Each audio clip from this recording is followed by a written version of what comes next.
Good morning. It's such a beautiful day. We're really at the end of the growing season for warm weather crops, and it's so many chrysanthemums. It's really their time to shine now that they had rain last night, and so they're all on the ground, but they're still beautiful. This is a light yellow.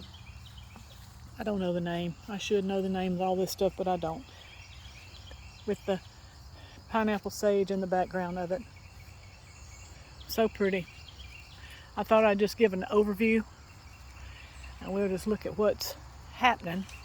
That's Cecil Bruner. He is not looking good. There's some new growth on it, but Morning Glory really took its toll. So anyway, I pulled it all out and it'll be better. I pulled up so many of these chrysanthemums when I was weeding the daylilies at the beginning of the season. I can't believe that so many of the chrysanthemums, if you don't have these, they're old garden chrysanthemums, they're wonderful. They just grow and grow and multiply. That's the Mexican tarragon down there, and it's nice. I've had it a long time. I picked the last tuberose. I think there might be one more somewhere. But underneath, I'll show you, there's a rose. It came from Antique Rose Emporium. I thought that it had been smothered by this huge Miss Huff lantana, but it's blooming, so they're quite hardy. I don't grow the tea roses. I grow the old garden roses, the heirlooms. They're much easier to me. That's pretty over there, the lavender.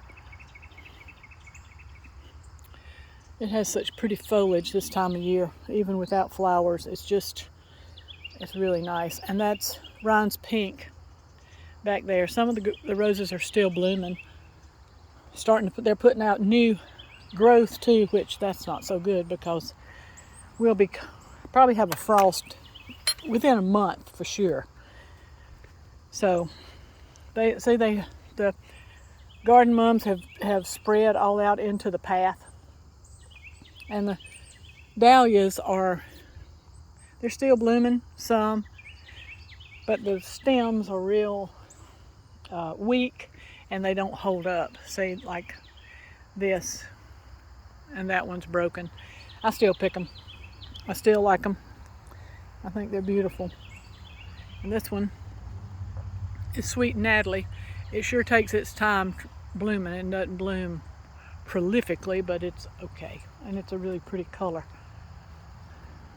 This one is Yuku, and it just blooms and blooms. Otto's Thrill. It's still putting out pretty blooms. And there's one over here that almost died. Then when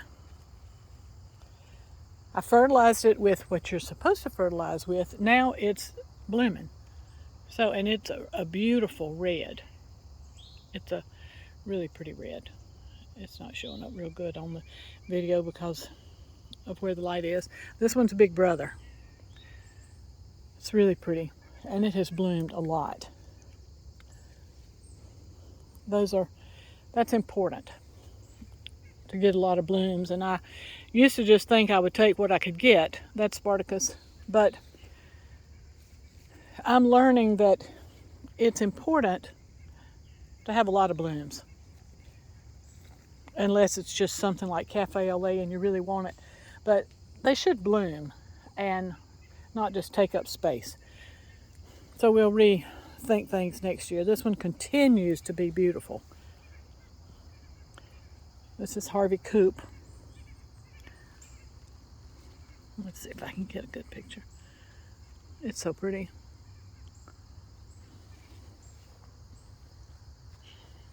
Miss Amara still, and this one, let's see, this is Penn Hill Watermelon. I love it. I think it's really pretty. The lighting seems to be not so good this morning. Sorry, y'all.